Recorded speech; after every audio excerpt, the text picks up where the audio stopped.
Tanker घोटाले के ऊपर मैंने इससे पहले एक चिट्ठी लिखी थी।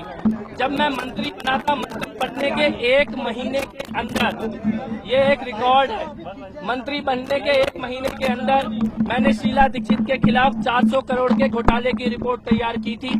और जिस दिन वो रिपोर्ट मैंने माननीय मुख्यमंत्री महोदय को भेजी, उस दिन क्या किया गया वो पूरे देश के सामने है। एंटी करप्शन ब्यूरो को लेटर लिखा कि टैंकर घोटाले पे मिलना चाहता हूँ। मैंने ये मन बना लिया था कि संवैधानिक पद की शपथ होने के नाते जितनी जानकारी मेरे पास है सब एंटी करप्शन ब्यूरो को दूंगा। फिर मेरी आत्मा ने ये कहा कि एक बार अरविंद केजरीवाल जी से मिलकर ये बात उन्हें कहनी जरूरी है। मैंने अरविंद केजरीवाल जी से ये कहा कि जो भी कुछ हुआ है, जो भी पैसों की बात है, वो किसका पैसा है, वो पैसा कहाँ से आया सत्येंद्र जैन के पास, और वो नगद पैसा क्यों था।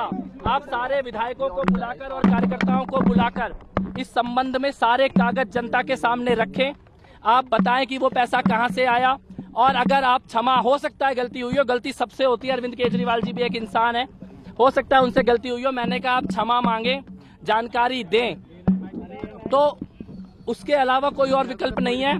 संवैधानिक पद में होने के नाते मेरे को एंटी करप्शन ब्यूरो को ये बात बतानी होगी। और ये बात कहकर मैं अरविंद केजरीवाल जी के घर से वापस आ गया। उसके बाद विधायकों की मीटिंग हुई। मुझे लगा विधायकों की मीटिंग में अरविंद केजरीवाल जी इस संबंध में चर्चा करेंगे, पर उन्होंने कोई चर्चा नहीं की।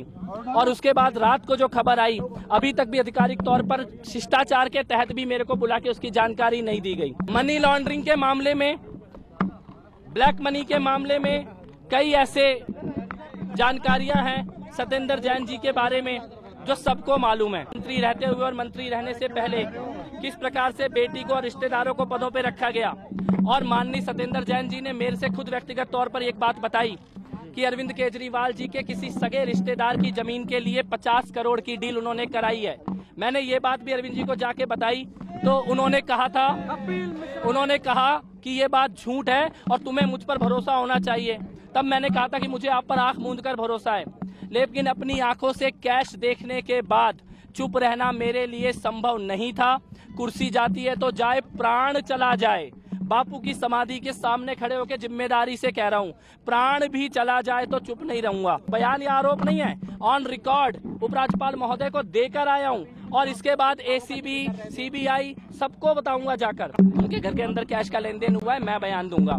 और सत्येंद्र जैन जी के जितने भी रिकॉर्ड है, मेरे को लगता है वो जनता के सामने लाने बहुत जरूरी है। क्यों सत्येंद्र जैन जी के भ्रष्टाचार को बचाने की कोशिश और खुद कैश लेने की क्या जरूरत आ पड़ी, ऐसा क्या प्रयोग था उस कैश का। इस आंदोलन में कुछ भ्रष्टाचारी आ गए हैं, कुछ लोगों को भ्रष्टाचारियों को बचाने की आदत पड़ गई है। तरह तरह के मामले सामने आते हैं, कभी बस के घोटाले के, कभी टॉक टू ए के घोटाले के, कभी पैसों के घोटाले के। कार्यकर्ता दूर खड़ा होकर देखता रहता था, एक उम्मीद में कि अरविंद केजरीवाल ईमानदार हैं, वो कभी पैसा नहीं ले सकते। आज दुख के साथ, लेकिन इस संकल्प के साथ कि किसी भ्रष्टाचारी को नहीं छोड़ेंगे, जेल भिजवा के रहेंगे जिन्होंने कैश लिया, या तो वो बताएं कि वो पैसा कहां से आया, उस पैसे का हिसाब किताब दुनिया को दे। पैसे दिए जा रहे थे उस वक्त कौन था? मैं, अरविंद केजरीवाल जी, सत्येंद्र जैन जी। मेरे को हटाने का कारण क्या बना? अगर पानी रीजन होता तो पहले क्यों नहीं हटाया गया जब तक मैंने ये लेटर नहीं लिखा? अगर मेरी परफॉर्मेंस रीजन होती तो अपने सारे बयानों में, इंटरव्यू में इतनी तारीफें क्यों की जा रही थी? अगर जनता की शिकायत के कारण हटाते तो जब तक मैंने ये नहीं बोला कि मैं एंटी करप्शन ब्यूरो से टाइम मांग रहा हूं, तब तक क्यों नहीं हटाया? ये टाइमिंग बताती है कि किसकी दाढ़ी में तिनका है।